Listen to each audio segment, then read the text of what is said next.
Hey y'all, so today I'm going to be doing a true DIY project, and I'm going to be building an air purifier or an air filter that's going to help with getting the contaminants out of the air. Now, there may be numerous reasons why you may be interested in doing this.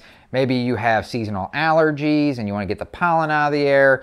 Maybe you live in an area where you have a lot of wildfires, so you have a lot of smoke and you want to get that out of your air. Or maybe you have a workshop and you know that when you do sanding or cutting wood or drywalling, for instance, some of those particulates that get into the air that are very bad to get into your lungs, you want to get those out of the air. And I'm going to be building them mostly out of these air filters that you can buy pretty much anywhere. This is a MERV 13 air filter. And these are typically installed in air handlers. And it has a whole list of items here that it's supposedly supposed to take out, like smoke and dust mites and pollen. It even lists viruses, even though I'm not sure how well that works. Maybe it gets some of those larger droplets out of the air. And a lot of people might be wondering, why don't I just take that filter and put it in my air handler? Since it takes all that stuff out, the air handler is going to be turning over the air all over the house. Wouldn't that be better? Well, you can do that. A lot of people do install these in their air handlers, but I will say it is not advised. These things are so dense to be able to pick up all of these pollutants out of the air. And what that does is it restricts the airflow that's running through the air handler. And that can lead to a whole list of repairs that may need to be made to your unit. It's going to have to work harder. It's also not going to work at peak performance. It may cause the coils to freeze over. Again, a whole lot of things that could happen by using an air filter that's this dense. And all the HVAC guys that I've talked to have all said the same thing, to use a more basic filter so that your unit can run at peak performance and it's not restricting the airflow at all. Now, this particular filter design is called the Comparetto Cube, and it's called that because of the original designer. His name is Neil Comparetto. And these are all the materials I'm going to need in order to build this. I'm going to need 4 of those MERV 13 20 by 20 by 1 air filters, or you can even get wider ones, 20 by 20 by 2, for instance. You're going to need 4 of those. I've got a piece of cardboard here that I'm going to cut into a specific shape and size a little bit later. And then we're putting a lot of this together using duct tape. And I said this was going to be a fancy project, so duct tape it is. But I am going to be using black to make it look a little bit better. And then I'm also going to be using a very basic box fan. There's not a whole lot of products out there that can really compete with the amount of air that a box fan can push. All right, so now I'm ready to actually get started with constructing my air purifier or my air filter, and I'm going to do that basically by taking all of my 4 filters here and turning them into a cube shape. Now, one thing that is important to note before I start putting all this together is that air filters are designed to have air flow through them in a specific direction. One side is responsible for allowing the air in and to start passing through, and the other side is responsible for actually capturing the particulates or the pollution that you're trying to remove out of the air. So on every filter, you're going to be able to find an arrow that's going to be pointing what direction the air is supposed to be flowing through it.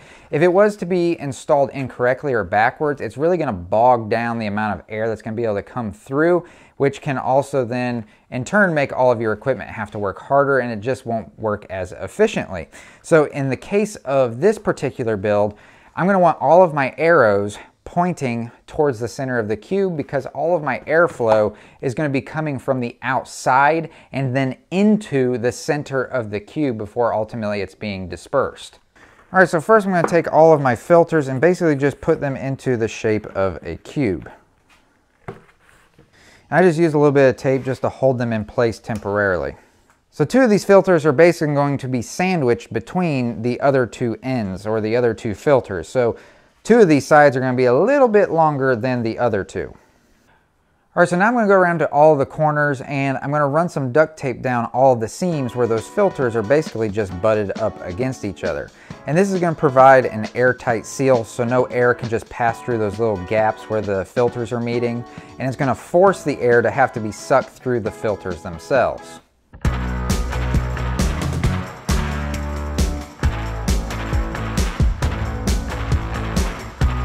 So this is where the piece of cardboard comes into play. It's going to go on the bottom. So I'm going to set mine here on the bottom. I'm going to take a pencil all the way around the exterior sides just to see how much excess I need to cut off. Now that I got my cardboard marked out, now I can cut it down to the size that's going to fit the bottom of the air filter. So now I'm just going to attach it by using more of that duct tape, the same as I did on all of the corners of the sides. I'm just going to attach it down at the bottom to each of the filters.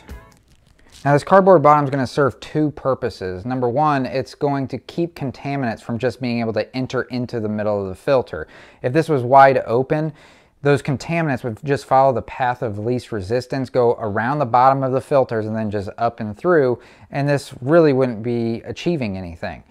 The second thing that this is going to provide is some resistance, and in this case a little bit of resistance is good. It's going to create a vacuum effect on the walls where the filters are in order to just make the suction just that much better. It's going to do a better job of pulling air and then therefore the pollutants through the filters and then up and out.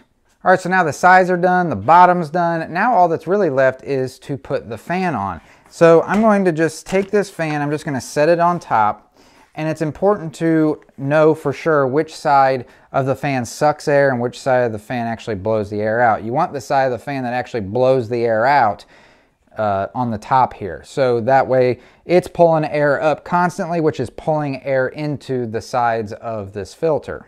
I'm going to try and get this on here as square as possible. And then once I've got it in place where I want it, now I'm just going to go around it with duct tape and holding it down to these filters.